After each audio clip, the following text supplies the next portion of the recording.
Yep. 85. I'm Joshua Bardwell, and you're going to learn something today. Today we are doing speed runs. That's right. This weekend at the park, one of the guys had a radar gun with him, so we were just like, yeah, let's do top speed runs. One of our quads went 99 miles an hour. You're going to find out which one. And we're going to put a Catalyst Machineworks Norris with the Returner R2 motors up against a Catalyst Machineworks Norris with the Brother Hoppy R5 2306 motors. I wonder which one will win. Also, T-Motor F43 2750KV. We'll see how that stacks up as well. And I'm going to give you one final thought about attitudes versus commanders. Something I really hated about the commanders this weekend. Stay tuned.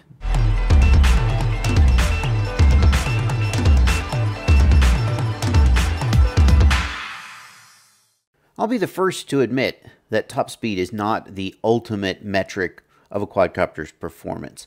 But gosh, it's fun to just pull out a radar gun and make your quadcopter go as fast as it freaking can, and just see those big numbers post up and then see which one goes faster. And that's what we did this weekend. One of the guys had a radar gun, and actually at the end of the video I'm going to show you what radar gun it was. It was surprisingly affordable and it worked really well. I've always thought that your typical cheap radar gun doesn't work. You get a lot of no reads with a quadcopter because quadcopters are, I don't know, they're small, they're far away, but this worked really well and I came away really impressed with it. I'll put that at the end of the video though. We'll get right into these speed runs, which I know is what you're really here for. This is a speed run on the, whatever the hell, the Typhoon copter F43s. No, I'll fly it away from you.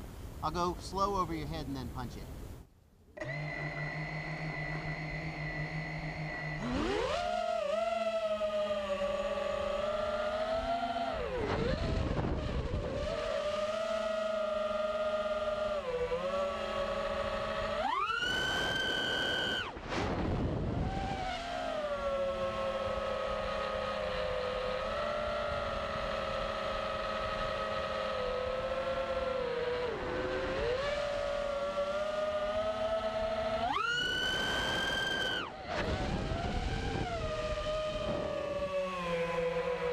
86. 86. Let's see that little radar gun you got. I mean, it's consistent over three. One of them was 88. I did a recall, so I did get 88 on one.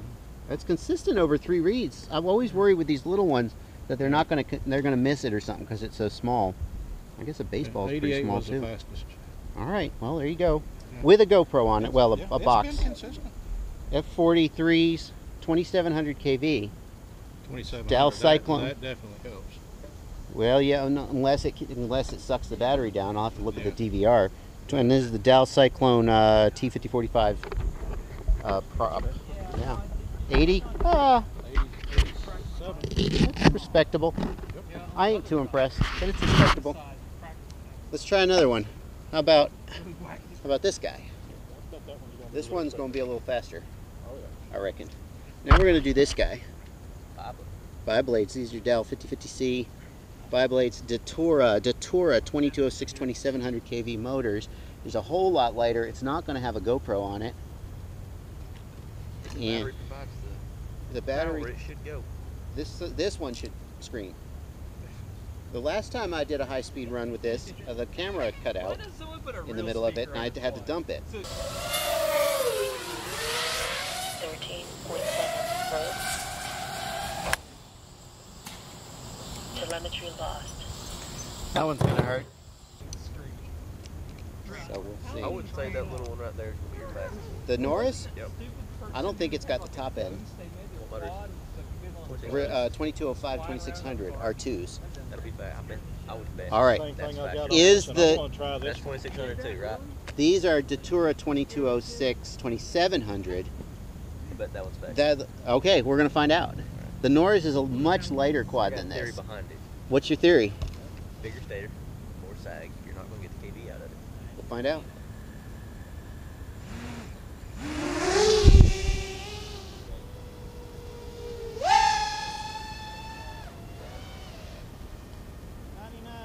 Oh, come on. I'm gonna do one more.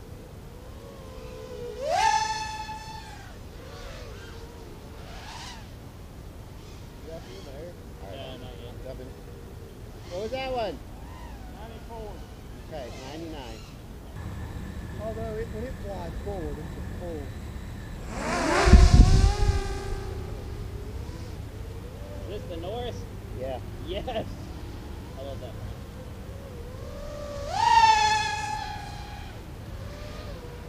What was that? 90?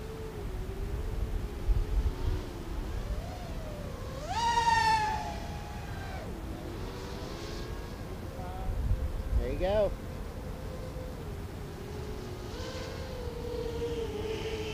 90-85. It's not as bad. This is the exact pretty much same build as me, a Norris with a R2 motor, but different props. These are those kebab props. I don't know, what are they called?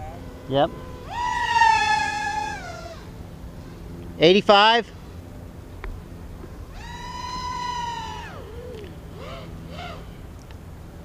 Go ahead. 85. Yeah, about the same. Try and get a little closer. Closer to the ground. 91. But still not as fast as the other one. On this setup, the fastest I got was 86 with those props. Well, you got their 101 with two blades? With 2 blades, I got 100. Yeah, that makes sense. 86? Yeah. With those, Yeah, tri-blades aren't for top speed, really. No, they're more for torque. I still have no interest in running bi-blades most of the time, though. So. No. Before I close out the video, there's one more thing I thought you'd be interested to hear, and that's an insight I had about the Aomway Commander goggles. And this goes for not just the Aomway Commander, but really any goggle that doesn't have a display, and specifically a display that shows you the signal strength and like a band scanner. Here's what happened. As you saw in my video from earlier this week, I had my Fat Sharks taken apart because I was getting a piece of dust out of them, and they were still sort of in pieces on the bench when it was time to go fly. And so I said, well, heck, I'll just take the Commanders out. I'll give them a solid days. We'll see how they do, right? And they were okay. They were okay. I certainly didn't mind them, although the difference in the screen size and the field of view was really disorienting to me, way more disoriented than I expected. And in fact, I found it really hard to fly. I just couldn't hit my lines. I couldn't hit gates. I don't know what it was. But yeah, so if you're going to switch goggles right before a race, don't do that. But the thing that was super annoying about them was that there were a few cases where I just couldn't seem to figure out what channel my quadcopter was on. Despite looking at the flashing lights and the blinking and the yada yada, I thought I knew what channel it was on, but yet in the Commanders, when I went to race band 2, it just wasn't the right channel. And at that point, what you do is you hold down the button for 5 seconds and the Commanders will scan the band. But here, there were many pilots up at the time, and it would just find one of them. And for whatever reason, it just didn't seem to be able to find my quad until I manually flipped through all the channels one at a time until I found the one that it was on.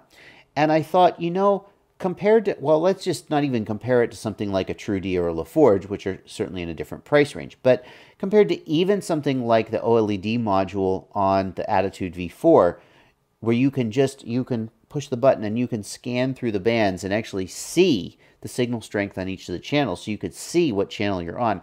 That is such a useful feature, and I really miss it when I don't have it. And especially after the experience of this weekend, I am going to be thinking negatively of any goggle that doesn't have some kind of visible display of a band scanner that can show you what channel you're transmitting on. Doesn't mean I'll reject the goggle, but I certainly will have a little bit of a black mark in their column. So I still like the Commanders. I still think I would take them over the Attitudes because they have diversity. But God, it was so annoying to I know I'm on C2 and just not be able to pick up my own freaking video feed for no reason I could figure out. That's going to do it for this video. Hope you enjoyed it. Hope you liked the speed runs, and check out the video description. I've got a link to the radar gun we were using. Thanks for watching, and happy flying.